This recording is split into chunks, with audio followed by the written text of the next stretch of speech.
ৰাম নাৰায়ণ ৰাম। আপোনালোকে জানেনে যে আমাৰ দেশত বহু ৰাজনৈতিক পাৰ্টি আছে আৰু কিছুমান পাৰ্টি তেনেকুৱা যাৰ সংগঠন নাথাকিলে ভাল হ'ব, কিন্তু সেইয়া সত্ত্বেও সিহঁতে দেশত ৰাজ কৰিছে। যিসকল লোকে এই পাৰ্টিসমূহক সমৰ্থন কৰে সিহঁতে মাত্ৰ নিজৰ পকেট ভৰাবলৈ সাৰা কংগ্ৰেছৰ কৰ্মীসকলৰ বেতন কৰ পৰা আহে। মই আপোনালোকৰ পৰা সুধো, এই পাৰ্টিসমূহৰ প্ৰয়োজন কি? সিহঁতক আঁতৰাই দিব লাগে, লগতে ব্যক্তিগত মালিকানা অধিকাৰো আঁতৰাই দিব লাগে। পৃথিৱীত জাতপাতৰ কথা কয়, কিন্তু কি পৃথিৱীত পঢ়া লিখা লোকে নাইনে?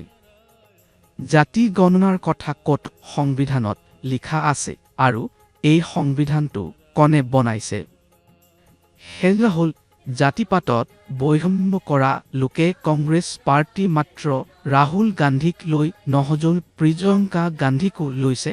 ইন্দিৰা গান্ধীৰ দৰে সিহঁতে গৰিবী হটাও বুলি কয়। ইন্দিৰা গান্ধীলৈ গৰিবী হটাও বুলি কৈছিল, কিন্তু সেয়া গৰিবকে আঁতৰাই দিছিল। কংগ্ৰেছ পাৰ্টি প্ৰিয়ংকা গান্ধীক লৈছে কাৰণ ৰাহুল গান্ধীৰ পৰা কাম নহ'ব পৰা নাই, সি ভালদৰে কাম নকৰা হৈছে। ভাৰত নিৰ্বাচন হ'লে বহু টকা ব্যয় সজয়, এনে নহ'ব পৰা উচিত। একো সময়ত নিৰ্বাচন কৰোৱা উচিত। নিৰ্বাচনৰ বাবে বেলেগ বেলেগ বাজেট প্ৰস্তুত কৰা সজয়। আকাশত কেতিয়াও নিৰ্বাচন নহজয়, আকাশ জংঘলত কোনো সমিতি নাই। তৰানক্ষত্ৰতো নিৰ্বাচন নহজয়, এই কথা পৃথিৱীৰ 800 কোটি লোকে কেতিয়া বুজিব? প্ৰতিজন দেশত ব্যক্তিগত মালিকানা আছে, সেইবাবে বহু দেশৰ মাজত যুদ্ধ হৈ আছে। সকলো দেশ নিজৰ প্ৰাধান্য প্ৰমাণ কৰিবলৈ সাৰা পৃথিৱীত কোনো ৰজা নাই যিয়ে কৈছে যে পৃথিৱীত ব্যক্তিগত মালিকানা অধিকাৰ নহ'ব লাগে। সকলোৰে মিলি ক'ব লাগে যে পৃথিৱীত ধৰ্মৰ প্ৰয়োজন নাই। ধৰ্ম ক'ৰ পৰা আহিছে? আকাশৰ সাগৰ প্ৰকৃতিৰ পৰা নহজল। পৃথিৱীৰ সকলো ধৰ্মৰ ঠেকেদাৰে ধৰ্মক পৃথিৱীত প্ৰতিষ্ঠা কৰিছে।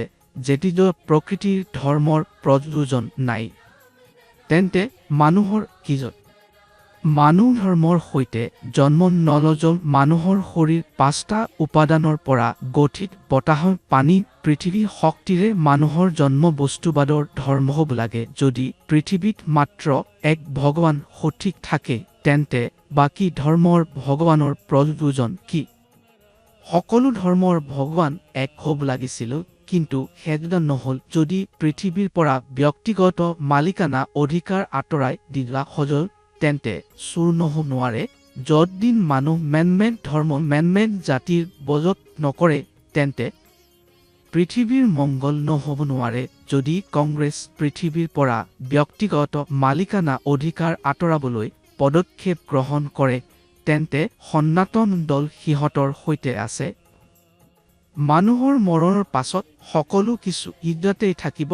আকাশে সকলো মানুহক তেওঁলোকৰ জন্মাধিকাৰ সহ পৃথিৱীত পঠিয়াইছে। যদি মানুহে নিজৰ জীৱনত ৰাম নাৰায়ণ ৰামৰ জপ কৰে, তেন্তে সকলো ঠিক হ'ব। আগলৈ জীৱনত কোনো সমস্যা নহ'ব। কোনটো ৰাজনৈতিক পাৰ্টি ভাল, কোনটো পাৰ্টি মানুহৰ সহায় কৰিব, সিহঁতক সহায় কৰিব, আৰু আপুনি কোন পাৰ্টিত বিশ্বাস কৰিব পাৰে, এই সকলোবোৰ আপোনাৰ নিজৰে জানিব লাগিব।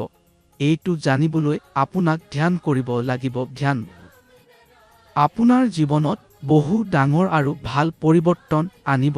ৰাম নাৰায়ণ ৰামৰ জপ কৰি থাকক, সঠিক পথ আপোনাৰ নিজৰে পোৱা যাব।